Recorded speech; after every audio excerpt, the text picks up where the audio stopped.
everyone, aloha from the Big Island. I wanted to tell you all about visiting the newest beach yesterday and some lessons the lava has taught me while I have been living here. And yesterday we walked into the newest beach in the world. They're reopening the road to Pohoiki. Pohoiki is the last gem of Lower Puna. From the lava flow taking out everything.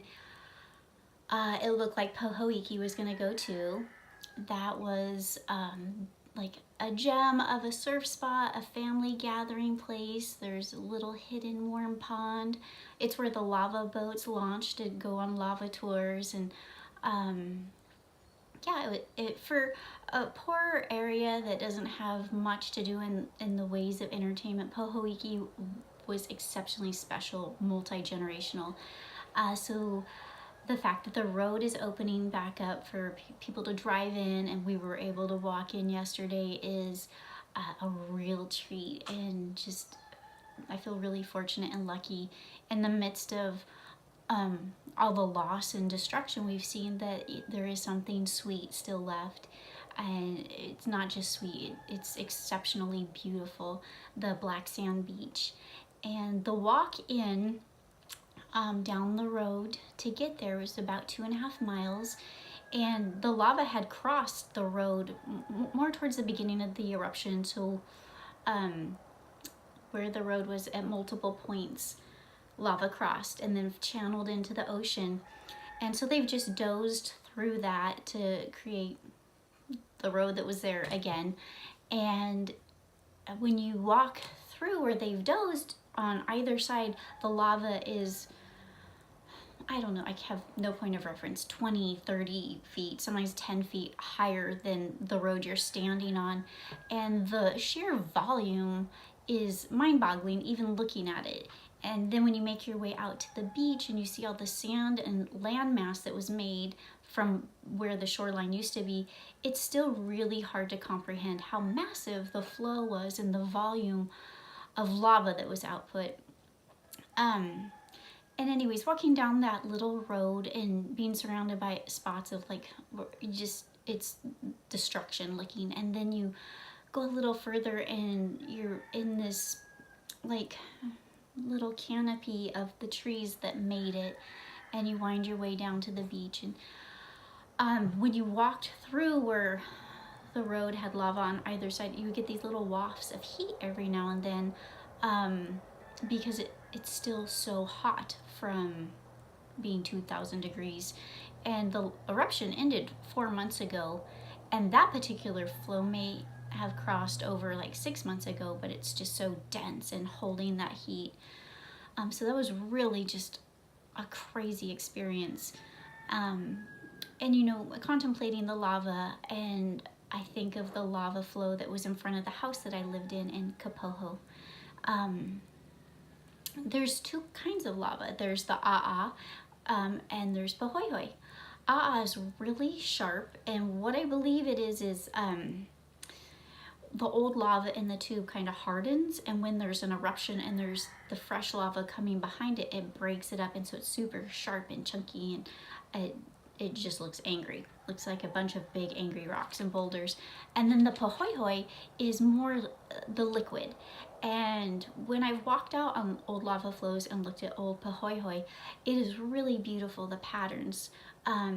There's some patterns that remind me of like cake batter, like when you're pouring cake batter and it's the ribbons of the batter, or like the old-fashioned lady dresses where they would truss it up and it'd be like fabric draping.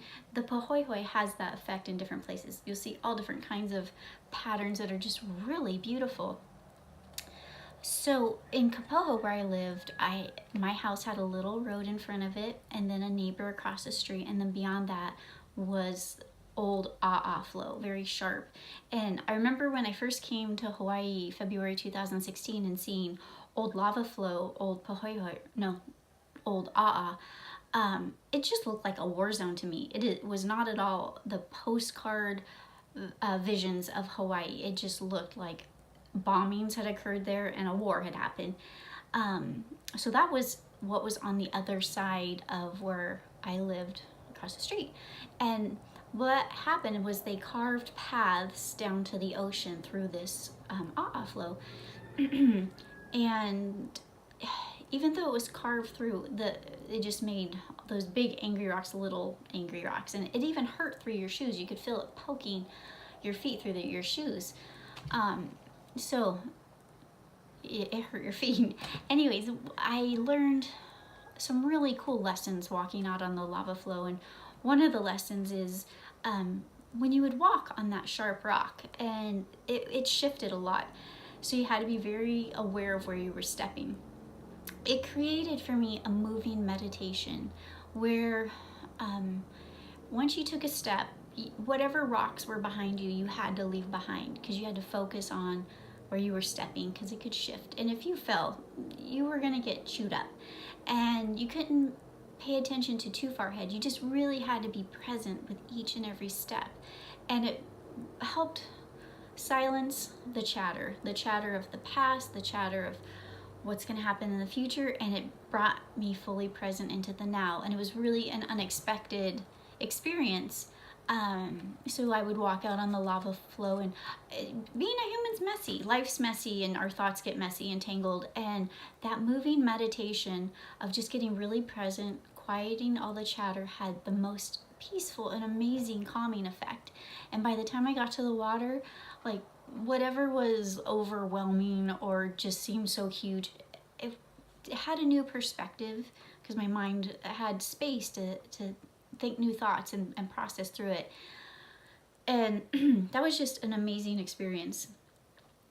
But there's this one particular day, it was towards the beginning of Airbnb life, and I had a cancellation. It was about a 2-week cancellation, and it was not a lot of lead time till that 2 weeks took place. And I'm just like, shoot, people don't just go, oh, I think I'll go to Hawaii next week, or 2 weeks from now, typically. I mean, it has happened, and so I thought those 2 weeks were gonna sit vacant, and you know, it was getting a little like, how am I gonna make this all work and pull this all together? And so I kind of am my own little coach at times, my cheerleader, and pep talk myself, and I just said, get your behind out on that lava and walk out to the ocean and just get some fresh air and some perspective.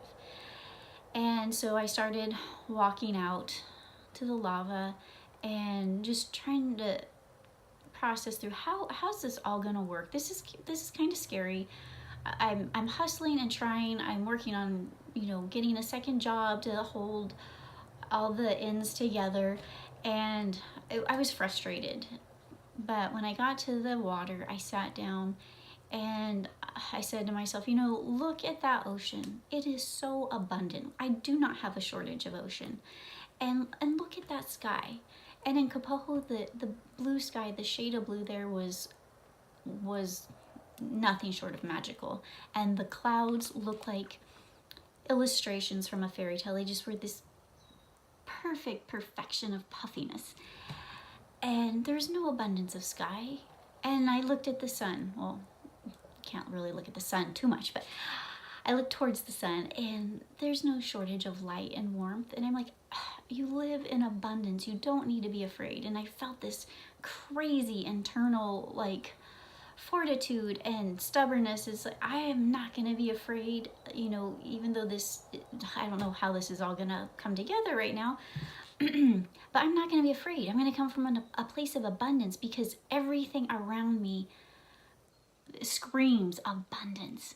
And so I sat there and I prayed and I meditated, and then my phone went off, and there was a booking for one of those weeks that had just been canceled. And within 2 days, I got another booking that took up the rest of that time. And it was so incredible. And it was such confirmation that, you know, you can choose to come from a place of abundance, or you can choose to come from a place of fear. And I firmly believe it will directly impact how your life organizes itself and how things work out. So may you find your walking meditation. May you find a way to calm the chatter and find peace within yourself, and make your way to whatever the ocean is for you, and see that you have abundance all around you.